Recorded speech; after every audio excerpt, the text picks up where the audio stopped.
Tema yang akan saya bawakan dalam proyek tugas PIP yaitu kasus politik aksi reuni 212 di Monas. Aksi 212 pertama kali dilaksanakan pada 2 Desember 2016.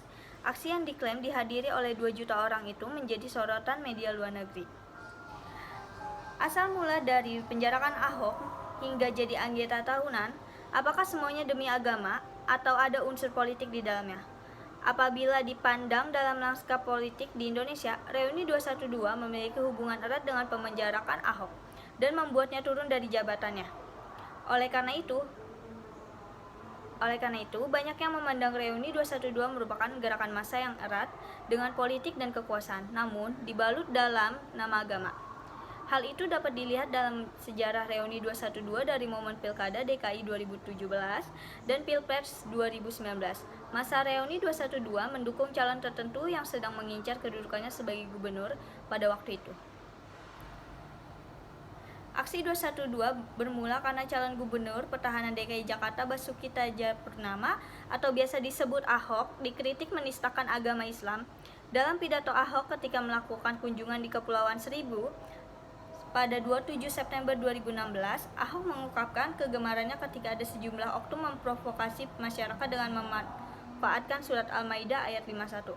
Nah, kalau ini menyulut masa aksi yang kita kenal sekarang dengan nama aksi 212 ini, surat Al-Maidah ayat 51 itu sendiri memiliki arti yang berbunyi, "Hai orang-orang beriman, janganlah kamu mengambil orang-orang Yahudi dan Nasrani menjadi pemimpin-pemimpinmu.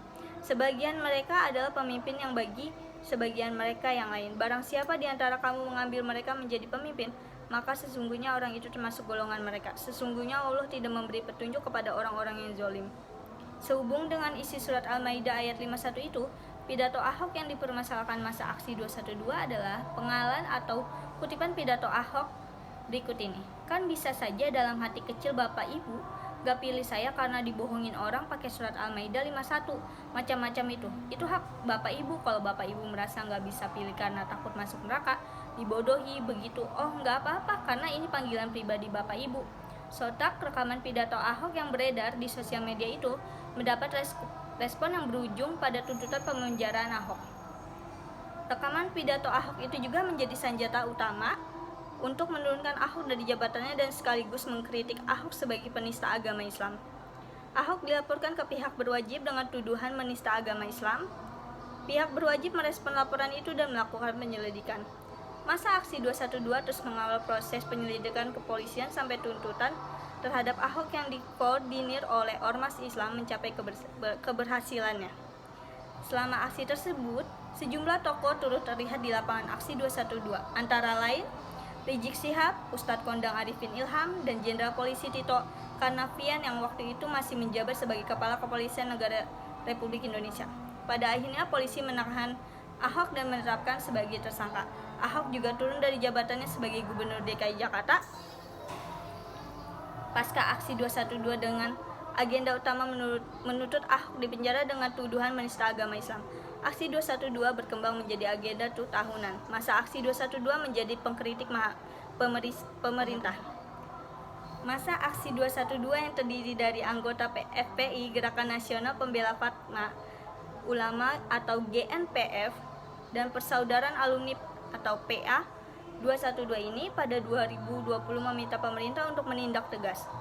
Sebagai aktivitas pada Pilkada serentak 2020 yang menimbulkan kerumunan, tahun 2020 merupakan tahun di mana kasus virus COVID-19 sedang tinggi-tingginya di Indonesia.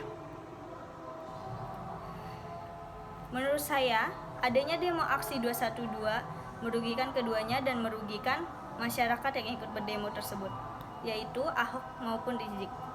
Adanya demo 212 ini sangat menggambarkan Indonesia di kalangan agama Islam dan politik. Memaknai 212 sebagai demonstrasi biasa yang sepenuhnya tak berkolerasi dengan kekacauan massa pada penguasa.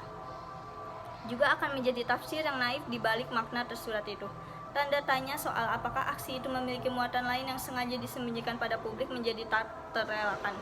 Terlebih, aksi 212 terjadi setelah pihak kepolisian bergerak cepat menggelar kasus Ahok hingga berujung pada pemindanaan. Logikanya, jika tuntutan utama aksi 411 agar Ahok dipindahkan sudah terpenuhi, tidakkah lanjutan akan melahirkan kebingungan persepsi. Kerugian yang didampak oleh Ahok adalah hilangnya kepercayaan masyarakat yang beragama Islam dan membuat dirinya terkena hukum pidana.